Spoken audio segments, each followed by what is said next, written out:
The concept of fate and destiny in Hinduism and Islam. 1. Concept of destiny, that is Qadr in Islam.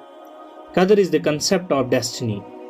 Certain aspects of human life are predestined by our Creator Almighty Allah. For example, where and when will a person be born?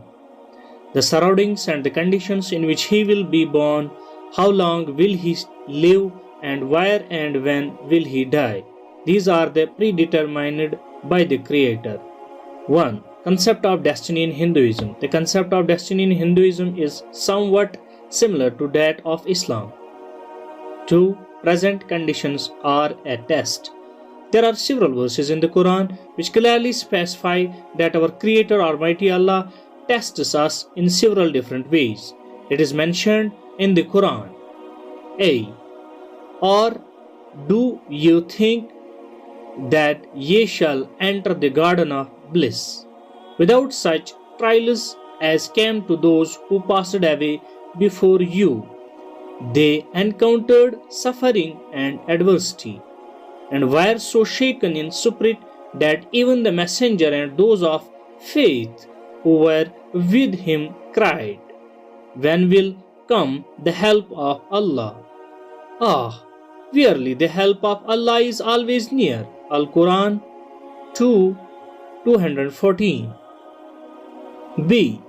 Do men think that they will be left alone on saying, we believe, and that they will not be tested? Al-Quran 29:2. C. Every soul shall have a taste of death, and we test you by evil and by good. By way of trial to us must you return. Al-Quran 21:35. D. Be sure we shall test you with something of fear and hunger, some loss in goods or lives or the fruits of your toil. But give glad tidings to those who patiently persevere. Al-Quran 2:155. E. And know you that your possessions and your progeny are but a trial, and that it is Allah with whom lies your highest reward. Al-Quran 8:28. Third, judgment will be based on the facility provided. Each and every human being undergoes a test in this world. The test that each individual undergoes differs from person to person, depending upon the comforts and the conditions in which Allah puts an individual.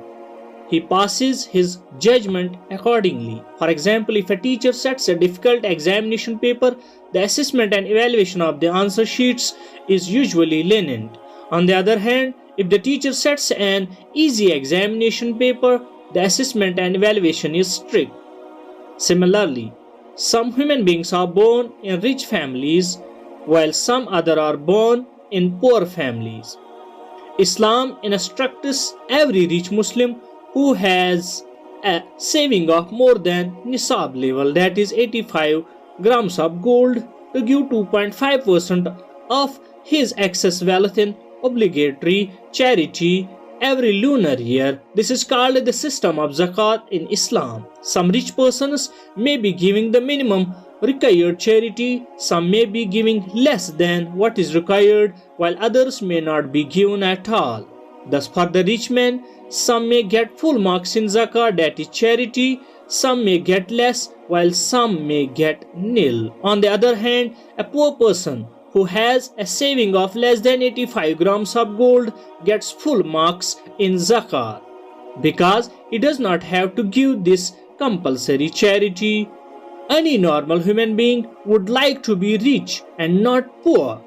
Some may appreciate the rich people and sympathize with the poor, not knowing that the same wealth may take that person to hell if he does not give charity, and due to this wealth he falls prey to temptations of character. Poverty for the poor man may be an easy path to paradise if he follows the other commandments of the Almighty God. The converse may be true. A wealthy man may earn paradise by his philanthropy and humility, while a poor person who covets luxury and hence resorts to unfair means to get them may be in trouble on the day of judgment. 4. Children born with congenital defects are a test for their parents. Some children are born healthy while others are born handicapped or with a congenital defect. Irrespective of whether a child is born healthy or handicapped, in Islam he is masoom, that is sinless. There is no question of the child being handicapped due to a carried forward baggage of past sins from a previous life. Such a belief will not inculcate a charitable attitude in others. Others might say that the child deserves his birth defects or the handicap since it is a result of his bad karma. Islam states that such handicaps are a type of test for the parents, whether they are yet thankful towards their creator or not. Do they retain their patience? Do they continue to preserve? There is a famous saying that a person was sad because he had no shoes to wear until he saw a person who had no feet. It's mentioned in the Quran, and know you that your possessions and your progeny are but a trial, and that it is Allah with whom lies your highest reward. Al-Quran 8:28. Allah subhanahu wa ta'ala may be testing the parents whether they yet are thankful to their creator or not. Maybe the parents are righteous and pious and deserve Jannah. If Allah wants to give them a higher place in Jannah, He will test them further. For example, by giving a handicapped child, yet they are thankful to their creator, they will deserve a higher reward, that is the Jannatul Firdaus. There is a general rule that the more difficult the test, higher is the reward. To pass graduation in arts and commerce is relatively easy, and if you pass, you are called as a graduate without any special title.